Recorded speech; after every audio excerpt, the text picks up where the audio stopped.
नमस्कार दोस्तों, मैं आरती स्वागत करती हूँ अपने चैनल पे। और ज़्यादा से ज़्यादा आप लोग प्यार दुलार दीजिएगा और गीत सुनिएगा। गीत बहुत प्यारी है, नाची गीत है। आप लोग गीत सुनिएगा और चैनल पे नए हो तो चैनल सब्सक्राइब कर देना।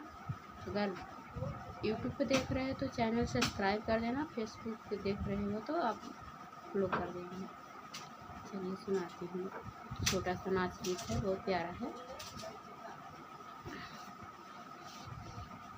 सास बोई खीरवा ननद खार बुझवा मोर बाला मुआ बोइना, मोर बाला मुआ बोइना।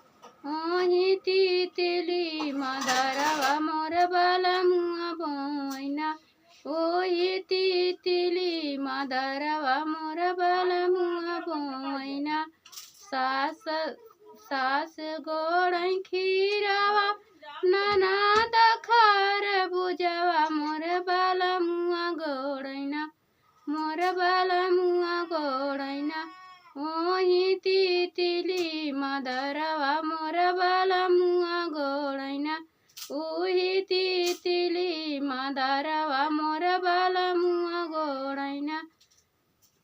सास बोई खीरवा ननद खार बुझवा मोर बाला मुआ बोइना, मोर बाला मुआ बोइना।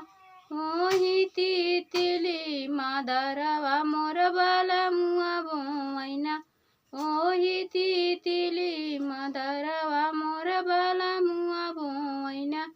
सास सिंचै खीरवा ननद खार बुझवा मोर बाला मुआ सिंचैना, मोर बाला मुआ सिंचैना। ओही तितली मदरवा मोर बाला मुआ सिंचैना, ओही तितली मदरवा मोर बाला मुआ सिंचैना।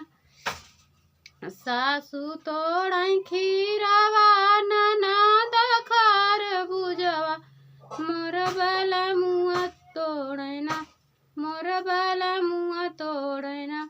उहै तितली मदरवा मोर बाला मुआ तोड़ैना, वही तितली मदरवा मोर बाला मुआ तोड़ैना। सासु बेचै खीरवा ननद खार बुझवा मोर बाला मुआ रोइना, मोर बाला मुआ रोइना। लैके तितली मदरवा मोर बाला मुआ रोइना, लैके तितली मदरवा मोर बाला मुआ रोइना, लैके तितली मदरवा मोर बाला मुआ रोइना।